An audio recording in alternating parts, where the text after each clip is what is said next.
Lucifer isn't what you think. Forget the image of a villain with a pitchfork and horns. He was once the most glorious angel in heaven, the very maestro of divine worship. But, in an act that seems absurd, he chose to challenge God.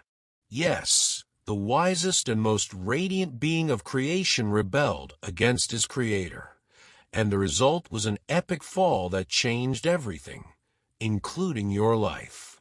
How could someone so perfect choose the path of destruction? This story goes far beyond folklore or fear. Lucifer Morningstar is the ultimate example of how pride destroys, not just in heaven, but here on earth too. The impact of this cosmic rebellion echoes even today, shaping our spiritual battles, our doubts, and even the temptations we face daily. And the most shocking part, the Bible provides clear, powerful, and even surprising answers about how it all began and what we can do to resist. Get ready to dive into a journey that will transform your perspective on pride, humility, and the power of worship. This isn't just the story of Lucifer. It's a reflection of the choices we make every single day. Think you know the ending? It's time to think again. Let's begin. Have you ever wondered what it would be like to witness a being of unmatched beauty and fascinating intelligence, leading the heavens with majesty? That was Lucifer, known as the morning star, the brightest among angels. He wasn't just admired, he inspired respect and devotion. But what happens when perfection turns against its creator? It's like a star that lights up the night, suddenly deciding it could outshine the sun. And so, his tragedy began. Lucifer possessed extraordinary gifts. His talents were so magnificent that he was placed in a position of prominence in heaven. Imagine someone carrying the brilliance of the universe in their gaze, but letting pride take root in their heart instead of gratitude. Here, it's not just about power, it's about purpose. A gift without humility becomes a trap, and that's precisely what happened. He failed to see his own light as a divine reflection and instead saw it as something independent, making him superior even to God. This pride led him to challenge the Almighty, believing he could rule independently. A fatal illusion. Like a castle built on sand, his rebellion crumbled, and the radiance that once dazzled turned into a symbol of downfall. How often, in our own journeys, do we make the mistake of thinking we are self-sufficient? Lucifer Morningstar reminds us that overconfidence in ourselves can lead us away from our true purpose. But this raises an intriguing question. How does the Bible describe these events? When it comes to Lucifer, the Scriptures are the key to uncovering the truth. Have you read Isaiah 14 and Ezekiel 28? These passages are like blueprints for understanding the magnificence and fall of the morning star. Isaiah describes Lucifer's desire to ascend above God's stars, while Ezekiel details his beauty, wisdom, and role as a guardian. But the deeper question is, what lies beneath this richly detailed narrative? The Bible passages serve as windows into a complex spiritual realm. In Isaiah, the phrase, "How you have fallen from heaven, O morning star," is dripping with irony, almost as a universal warning against pride. In Ezekiel, Lucifer is portrayed as an anointed cherub, a magnificent protector who allowed vanity to corrupt his perfection. These texts show that even the most exalted can fall when they lose focus on God. They're not just ancient tales. They're living warnings. Now, think about how this applies to daily life. How often do we see brilliant, talented people fall because they ignore limits or wise counsel? The same principle lives in the Scriptures. Reading the Bible isn't just a devotional act. It's a guide to understanding the eternal struggle between divine inspiration and human pride. If Lucifer, with all his glory, couldn't resist temptation, what protects us? That thought prepares us to reflect on the judgment that followed his fall. Have you ever considered the weight of a sentence directly from God? Jesus, in Luke 10, described Satan's fall like lightning. Imagine it. Swift, impactful, and irreversible. This description isn't just poetic. It reveals the gravity of divine judgment. Lucifer, who once shone as the morning star, was cast into darkness, far from God's presence. It's as if a king lost his crown and was exiled forever. This event isn't just about Lucifer Morningstar. It's a powerful reminder of the dangers of pride. Jesus used this image to teach his disciples the importance of relying on God's power rather than their own abilities. Think about how this echoes in our lives today. How often do we ignore the consequences of our actions until we're struck by our own lightning? Pride blinds us, but the fall awakens us. And so it was with Lucifer. His rebellion was met with divine justice. And in his fall, he didn't just lose his place, but also his connection with God, the source of all inspiration and light. This makes us ponder, how can we avoid the same fate? Perhaps the answer lies in remaining humble and dependent on divine grace. But Lucifer's story doesn't end here. The pressing question now is, what did he do after his fall, and how does his rebellion continue to shape the world today? How can someone who has fallen still cause so much impact? Lucifer Morningstar's story didn't end with his fall. On the contrary, it was at that moment that he began an even greater rebellion, convincing 1/3 of the angels to follow him. Imagine the power of persuasion required to influence beings who lived in the presence of God. But as we learn, the majority isn't always right, and the consequence was devastating. They were all cast out of heaven, forever separated from divine glory. What can we take from this? That decisions made in the heat of rebellion rarely lead to good outcomes. Lucifer promised freedom, but delivered spiritual slavery. He offered power, but brought destruction. It's like believing in a well-told lie, only to realize too late that it has led you to ruin. In life, how many times do we follow paths that seem bright, but ultimately pull us away from what truly matters? This story is a warning to think twice before yielding to the voice of pride or revolt. And even after his expulsion, Lucifer didn't give up on his mission. He redirected his rebellion against humanity, seeking to destroy what most reflects God's image, human beings. This raises an unsettling question. How does he use his former gifts to achieve this goal?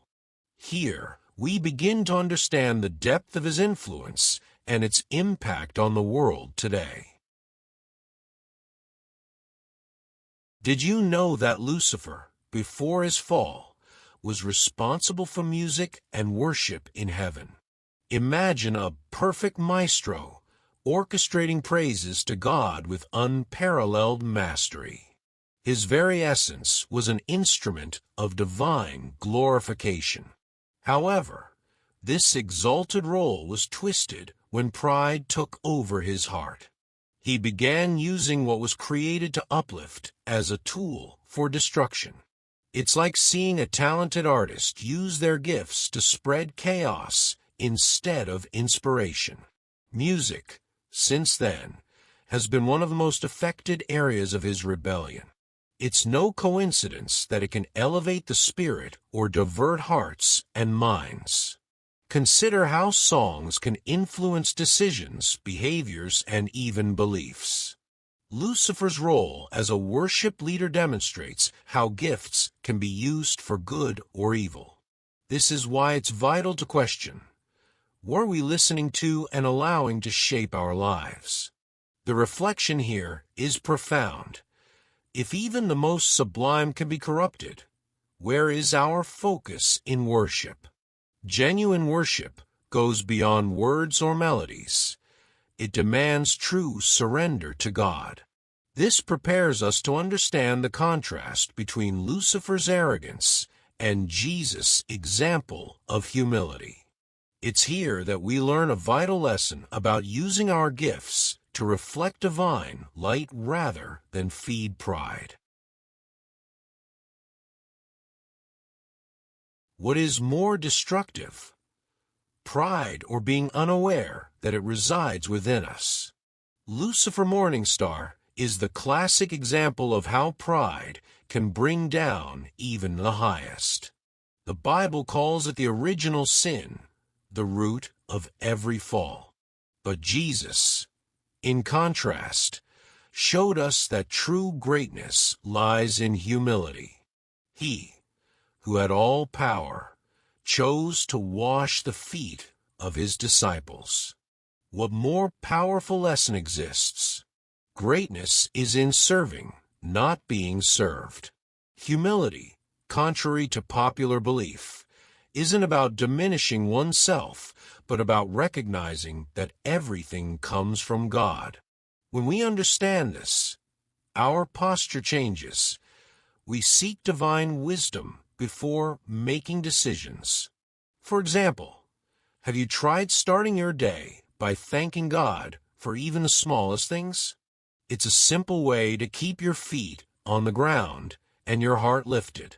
This practice teaches us dependence on something greater and keeps pride from leading us down Lucifer's path.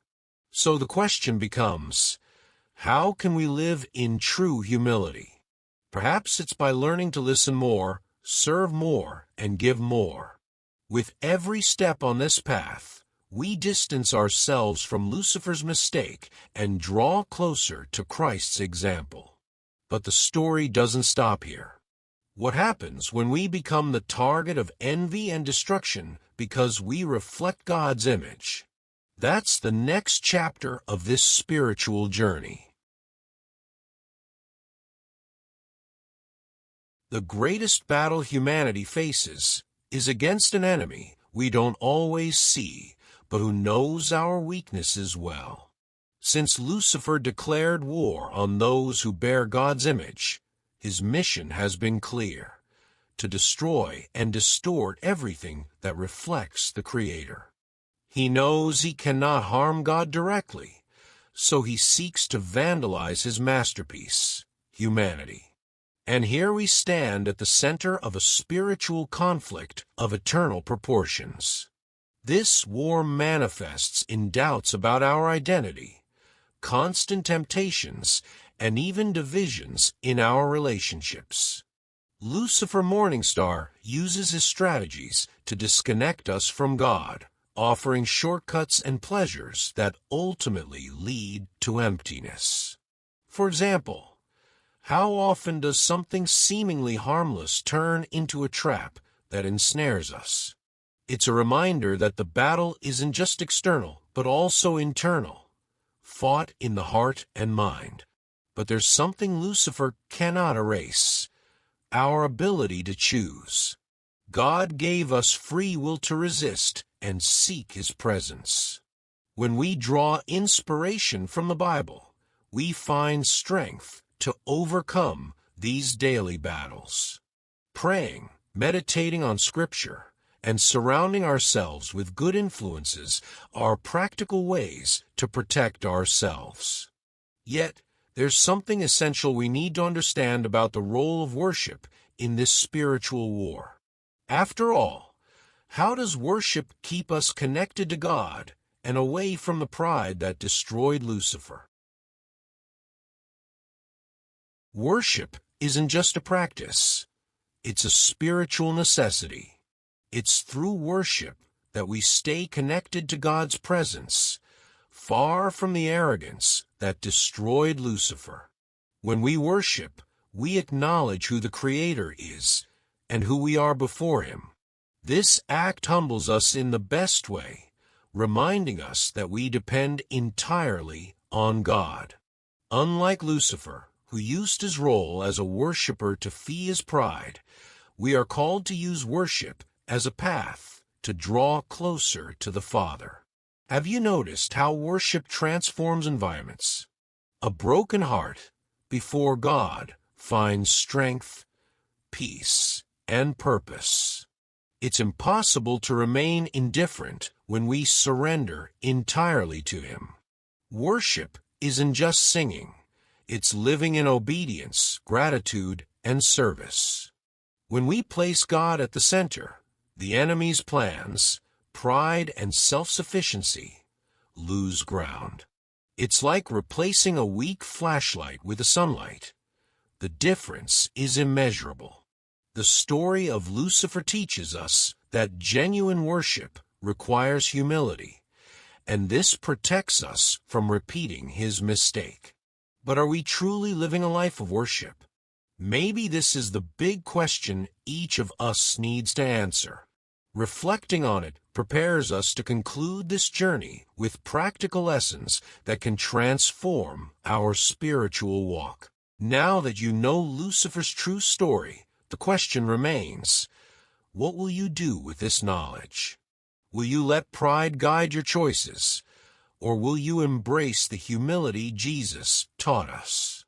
Remember, Lucifer was destroyed by thinking he could be greater than God, but we have the chance to choose a different path, one of worship, gratitude, and spiritual transformation. And what if you started changing your life today? Think about one area where pride might be holding you back, a relationship, an important decision, or even your connection with God. Why not take a step toward humility? It could mean asking for forgiveness, helping someone without expecting anything in return, or simply setting aside time to pray and draw closer to the Creator. The choice is in your hands, and every small decision can transform your spiritual journey. If you enjoyed this journey and want to keep learning, subscribe to the channel and turn on notifications. Don't miss upcoming videos that will dive even deeper into these topics and inspire you to live with purpose. After all, who said you have to face these battles alone? We're in this together. See you in the next chapter.